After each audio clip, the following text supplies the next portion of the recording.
ஐயா வணக்கங்க ஐயா. வணக்கம். ஐயா இன்னைக்கு நம்ம பார்க்கக்கூடிய ராசி தனுசு ராசி. தனுசு ராசிக்கு பணம் வரும் வழிகள், பணம் எதனால வரும், எப்படி வரும், பணம் தரக்கூடிய நட்சத்திரம் என்ன? அந்த வரிசையா பார்க்கலாங்கய்யா. இவங்களுக்கு நட்சத்திரம்னு சொல்லும்போது, எந்த நட்சத்திரம் மூலியமா உங்களுக்கு பணம் கிடைக்குங்கய்யா? சூரியன், சந்திரன், செவ்வாய் ம். இந்த 3 கிரகங்களுடைய நட்சத்திரங்கள் 9. ம். கிருத்திகை, உத்தரம், உத்திராடம். ம். அதே மாதிரி ரோகிணி, அஸ்தம், திருவோணம், ம். மிருகசிரேஷம், சித்திரை, அவிட்டம். ம். இந்த 9 நட்சத்திரங்கள் மாதத்துல இவங்க இன்வால்வ் ஆனாங்கன்னா கண்டிப்பா பணம் கிடைக்கும்.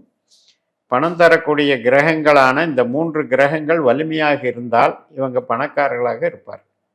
சூரியன், சந்திரன், செவ்வாய் 2, 6, 10 எப்பவுமே பிறந்த ஜாதத்துல இருந்தது அப்படின்னாலே நல்ல பலம்தான். ம். அந்த திசையும் நடந்தாலும் பலம்தான். அந்த திசை நடந்தா இப்ப சூரியன், சந்திரன், செவ்வாய் நட்சத்திரத்துல ஏதாவது ஒரு கிரகம் இருந்து திசை நடத்தினாலும் ஓகே. புத்தி நடந்தாலும் ம். சிறப்பு, சிறப்பு. ஐயா இப்ப உங்களுக்கு பணம் எதன் மூலியமா, எந்த வழியில உங்களுக்கு பணம் வருங்க? இது பாவக்கணக்கு. ம். ஒரு பாவம் என்பது 2ஆம் பாவத்தோட தொடர்பு கொள்ளும் போது அதன் வழியாக பணம் வரும். ம். இப்போ உதாரணத்துக்கு 4ஆம் பாவம் அப்படின்னா நம்ம படிக்கிறோம். அதே மாதிரி உற்பத்தி சார்ந்த டெக்னாலஜியை தெரிஞ்சு வச்சுக்கிறோம். ம். வித்தைன்னு சொல்றோம் 4ஆம் பாவத்தை. ம். அதன் மூலம் பணம் வர்றது. ம். தாயார் மூலம் பணம் வர்றது. ம். 5ன்னா குழந்தைங்க மூலம் பணம் வர்றது. 6ன்னா சம்பளத்தின் மூலம் பணம் வர்றது. 7ன்னா பார்ட்னர் மூலம் பணம் வர்றது. ம். 8 இன்சூரன்ஸ் பணம் வர்றது. ம். 9 பூர்வீகம் மூலமா பணம் வர்றது. 10 சொந்த தொழில் மூலமா பணம் வர்றது.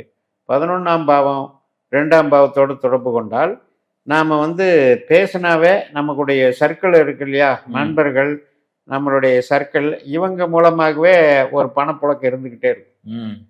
இப்ப கட்சியில இருக்கிறதெல்லாம் 11ஆம் இடம் தான். அதே மாதிரி 12ஆம் இடம் என்பது இன்வெஸ்ட்மெண்ட். இன்வெஸ்ட்மெண்ட்னா இப்ப நம்ம வேலையை ஒரு பக்கம் பார்ப்போம், ஆனா ஒரு பக்கம் மூலதனம் போட்டு வச்சிருப்போம் ஒரு தொழிலுக்காக, ஐடியல் பார்ட்னர் மாதிரி. அப்படியும் பண்ணுவோம் 12ஆம். ஓ, அந்த மாதிரி. ஆனா பொதுவா தனுசுன்னு சொல்லும் போது ஒரு மரியாதைக்குரிய நபர்கள், பணம் சார்ந்த விஷயம், குரு அதிபதியா இருக்கிற குரு பகவானா இருக்காரு. சோ இது எப்படி பாக்குறீங்க? உலகத்தின் மொத்த பணம் கஜானாவுக்கு அதிபதியே குரு. அவருடைய ராசியில பிறந்துட்டு அந்த குருவை பொறுத்த வரைக்கும், குருவனுடைய நட்சத்திரத்தை பொறுத்த வரைக்கும் 3, 7, 11 தான் இருக்கு. 3ஆம் இடம் என்பது கம்யூனிகேஷன், ஆவணங்கள், இவங்களுடைய அறிவு சார்ந்த வேலைகள். 7ஆம் இடம் என்பது பொதுஜன தொடர்பு, பேங்க்கு. 11ஆம் இடம் என்பது நண்பர்கள். அப்ப மூளை உழைப்பு சார்ந்துதான் தனுசுக்கு பணமே. ஓ, ஆனா மரியாதையே இருக்கிறது. ஆமா. இப்ப 2ஆம் இடம் அந்தஸ்து. 2ஆம் இடம் என்பது மகர ராசி. இது காலச்சக்கரத்துக்கு 10ஆம் இடம். அப்ப பணம் இருந்தாதான் தனுசுவை மதிப்பார்கள். பணம் இல்லைன்னா பேருக்கு கும்பிடுவாங்க. நீங்க சொன்ன மாதிரி அவர் ஒரு மரியாதைக்குரியவர் குரு அப்படிங்கிறதுக்கான அந்த மரியாதையை கெடுக்க மாட்டாங்க. ஆனாலும் பெருசா அங்கீகாரம் பண்ணணும்ல, நம்மளோட அரவணைச்சு போறதுங்கிறது, அந்தஸ்துங்கிறது கொடுக்கறது 2ஆம் இடம். அப்ப இந்த 3 கிரகம் நல்லா இருக்கணுங்க. சூரியன், சந்திரன். சூரியன் பாக்யாதிபதி, செவ்வாய் பஞ்சமாதிபதி. இப்ப சந்திரன் என்னதான் அஷ்டமாதிபதியா இருந்தாலும் அவர் பல திசைகள் மூலம் நகரக்கூடியவர். அதனால இந்த 3 கிரகம் நல்லா இருந்தாலே சிறப்பா இருக்கும். இவங்களுக்கு நிலையான ஒரு சேமிப்பு பண்றதுக்கு 2ஆம் இடம் என்பது சரராசியாக இருக்கிறதுனால பணம் வளர்ந்து கொண்டே இருக்கும். அதாவது ஒரு ஸ்டேஜ்ல இருந்து தொடங்கி இப்ப நம்ம ராசி தான் உபய ராசியை ஒழிய பணம் சரராசி வளர்ந்து கொண்டே இருக்கும். சிறப்பு. அதே மாதிரி தனுசு ராசி நேயர்களுக்கு பணம் தங்கவே தங்காதுன்னு எந்த மாதிரி விஷயங்கள் இருக்குங்க? 8ஆம் இடம் 12ஆம் இடத்துல கிரகங்கள் போகக்கூடாது. இப்ப 8ஆம் இடம் கடகம், 12ஆம் இடம் விருச்சிகம். இந்த ஸ்தானத்துல போய் சூரியன், சந்திரன், செவ்வாய் இவங்க இருக்கிறது நஷ்டத்துக்கு கொண்டு போய் விட்டு பணத்துக்கு உண்டான. இப்ப நம்ம பாரம்பரிய மெத்தட்ல என்ன சொல்லுவோம், 2ஆம் அதிபதினு சொல்லுவோம். 2ஆம் அதிபதி சனி நல்லா இருக்கணும், 4லயோ 10லயோ திரிகோணமோ ஏறி இருக்கணும்னு சொல்லுவோம். ஆனா உண்மையிலேயே நம்ம தனுசுக்கு பிரச்சனைக்குரியவர் சனி.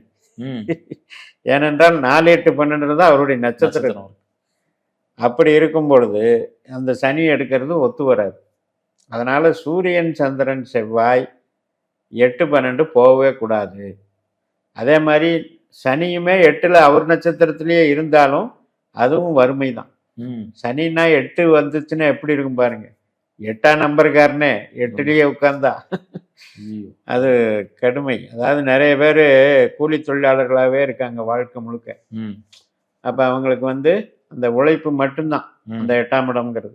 அது அதன் மூலமாக வரக்கூடிய பணம் தான். ம் இதே வந்து நீங்கள் சூரியன் சந்திரன் செவ்வாய் 2 6 10 தொடர்பு கொள்ளும்போது அரசியல் ரீதியாக பணம், ம் அதே மாதிரி கவர்மெண்ட் வேலையில் பணம், தந்தை வழியாக பணம், சகோதரன் வழியாக பணமோ, ரியல் எஸ்டேட் வழியாக பணம், விவசாயம் வழியாக பணம், இத்தனை விஷயம் இருக்கு. சிறப்பு. அதே மாதிரி இவங்களுக்கு எந்த வழியாக பணம் வரும், எந்த நேரத்துல வரும்? அதான் இந்த நம்ம 12 பாவங்கள் சொன்னோம் இல்லையா, ம். அந்த வழியாக பணம் வந்துடும். இப்போ 4ஆம் இடம் அப்படின்னா 2ஓட தொடர்பு கொண்டா நமக்கு வந்து வீடு வாசல் தாயார் மூலியமா தாயார் மூலமாக பணம் வர்றது இப்படியெல்லாம் வந்துடும். இந்த 12 பாவங்கள் 2ஆம் பாவத்துலேயும் 6ஆம் பாவத்துலேயும் 10ஆம் பாவத்துலேயும் தொடர்பு கொள்ளும்போது அதன் வழியாக கண்டிப்பாக பணம் வரும். எந்த காலகட்டத்துல வரும்?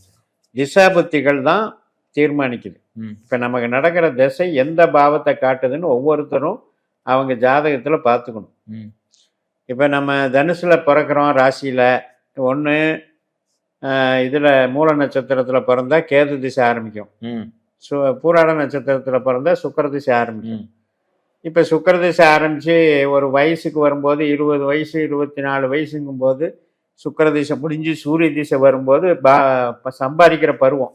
ம் அப்போ சம்பாதிச்சிருவாங்க.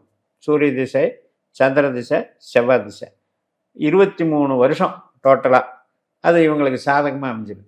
ம் அப்போ இப்போ ஒருவேளை கேதுல பிறக்கிறாங்கன்னு வைங்க மூல நட்சத்திரத்தில், அப்போ ஒரு 4-5 வருஷம் இருப்பில் பிறந்தாங்கன்னா 20 வருஷம் 25 வயசு இதுலேயே ஓடிடும். ம் அந்த 25க்கு மேலே தான் கொஞ்சம் லேட்டாக சம்பாதிப்பாங்க. அதுக்குள்ளே நல்லா படிச்சிருவாங்க, ம் உயர்கல்வியெல்லாம் படிச்சிருவாங்க. அப்போ அதுக்கு தகுந்த சம்பளம் கிடைக்கும்.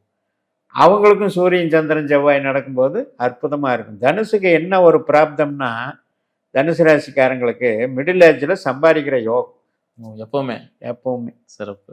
ஐயா இப்போ வந்து தொழில் பண்ணணும் அப்படின்னாலும் பணத்தை இன்வெஸ்ட்மெண்ட் பண்ணி ஆகணும். இவங்களுக்கு இது பண்ணலாமா? தொழில் வந்து உபயராசியாக இருக்கிறதுங்கிறது ஒரு கணக்கு இருக்குது. ம் 2010 இந்த அந்த மாதிரி இருக்கும்போது சூரியன் சந்திரன் செவ்வாய் திசைகள் முடிஞ்சு உங்களுக்கு வந்து ராகு குரு திசைகள் நடக்கும்போது இவங்க வந்து உற்பத்தியிலிருந்து மூளை உழைப்பாக மாற்றிக்கணும். ம் உற்பத்தியே கடைசி வரைக்கும் செய்யறது கஷ்டம். ஏன்னா பல தொழில் பல இடங்கள் அப்படிங்கிறது கொடுப்புனே தனுசுக்கு. அதனால் அதை புரிஞ்சுக்கிட்டு கரெக்ட் பண்ணிட்டா போதும். இவங்களை பொறுத்த வரைக்கும் கன்சல்டிங் கமிஷன் வகை நாலேஜபிள் பிஸ்னஸ் தான் நல்லா இருக்கும். ம். இந்த கடன் சார்ந்த விஷயம் எப்படிங்க இருக்கு? 6ஆம் இடம் அப்படிங்கிறதுல இப்போ சுக்கரனுடைய வீடு. கடன் மூலமாக இவங்களுக்கு வந்து கடன் மூலமாக ஒரு பெனிஃபிட் இருக்கு அப்படின்னு சொன்னா அது நிரந்தரமா இருக்காது. ம் ஏனென்றால் திசைகள் மாறும்போது வம்புல மாட்டிக்குவாங்க. ம் எப்பவுமே சந்திரன் வந்து அஷ்டமாதிபதியாக வரக்கூடிய ஒரே ராசி தனுசு. தனுசு. அப்ப அந்த சந்திரன் வந்து என்ன பண்ணுவாருன்னா, கெட்டு போச்சு ஒருத்தருக்கு அப்படின்னா அவர் ஒவ்வொரு திசையிலையுமே அவர் சந்திர புத்தி வரும்போதெல்லாம் பாடப்படுத்துவார். அப்ப டெய்லி தானே சந்திரன் தானே நட்சத்திரத்தை குறிகாட்டுவார். ம். அந்த மாதிரி வரும்போது ரிஸ்க் எடுக்கக்கூடாது. இவங்க பொதுவா கடன்லாம் வாங்கலாமா? கடன் வந்து வாங்கலாம். 6ஆம் இடம் தான் காலச்சக்கரத்துக்கு 2ஆம் இடம். ம் கடன் வாங்க வச்சிடும். ம் அதை கட்டுறதுக்கு உண்டான சாமர்த்தியம் அவங்க ஜாதகத்துல கிரக பலம் பார்த்து தான் வாங்கணும். உதாரணத்துக்கு 2-6-10 கெட்டு போச்சுன்னு வைங்க, ம் கடன்னாலேயே நம்ம வந்து லைஃபே ப்ராப்ளம் ஆயிடும். ம் சூரியன் சந்திரன் செவ்வாய் கடக ராசியிலையோ விருச்சிக ராசியிலையோ இருக்கிறவங்க வாங்கவே கூடாது. ஓ, கடகத்துலயும் விருச்சகத்துலயும். இருக்கிறவங்க வாங்கினாங்கன்னா அதனாலேயே மாட்டிக்குவாங்க. சிறப்புங்க. இவங்க ஜாமீனாச்சும் இதை போடலாமா? அதான் கடனும் ஜாமீனும் ஒன்று தான். 6ஆம் இடம் என்பது தானே கடன் ஜாமீன். யாருக்கெல்லாம் வந்து சூரியன் செவ்வாய் 8-12 இருக்கோ அவங்க இந்த பிரச்சனைக்கே போகக்கூடாது. வேலை மட்டும்தான் பார்க்கணும். சிறப்பு. தொழில் கூட செய்யக்கூடாது. பணம் போட்டு பணம் பண்ணுற வேலையில் இறங்கக்கூடாது. நீங்க சொன்ன மாதிரி இந்த ஜாப் ஒர்க் இந்த மாதிரி வேலையெல்லாம் பண்ணலாம். ஜாப் ஒர்க்குங்கிறது கூலி வாங்குறது தான். அதனால 8ஆம் இடம்ன்றது உழைப்பு. உழைப்பு பண்ணிட்டாங்கன்னா ஒன்றும் பண்ணாது. சிறப்பு சிறப்புங்க. ஐயா நீங்க தனுசு ராசி நேயர்களுக்கு ஒரு அறிகுறியை சொல்றதா எந்த அறிகுறியை சொல்லுவீங்க? அவர் வந்து இப்போ நம்ம எப்படி ஒரு தடவை மீன ராசின்னு வெளுத்ததெல்லாம் பாலுன்னு நினைக்கிறாங்களோ அது மாதிரி குருனுடைய ராசியை என்றைக்கும் பாருங்க ஒரு மாதிரி அவருடைய ஒரு சாமர்த்தியம் குறைவுங்கிற ஒரு விஷயத்தை வச்சிருக்கு. ஒரு வெள்ளேந்தியா இருக்கிறது. அப்படி இருக்கிறது. ரெண்டாவது ஒரு தந்திரம் தெரியாத குணம். பிஸ்னஸ்னாலே தந்திரம் தானே. கண்டிப்பா. வியாபாரம் தான் தந்திரம் வேணும்.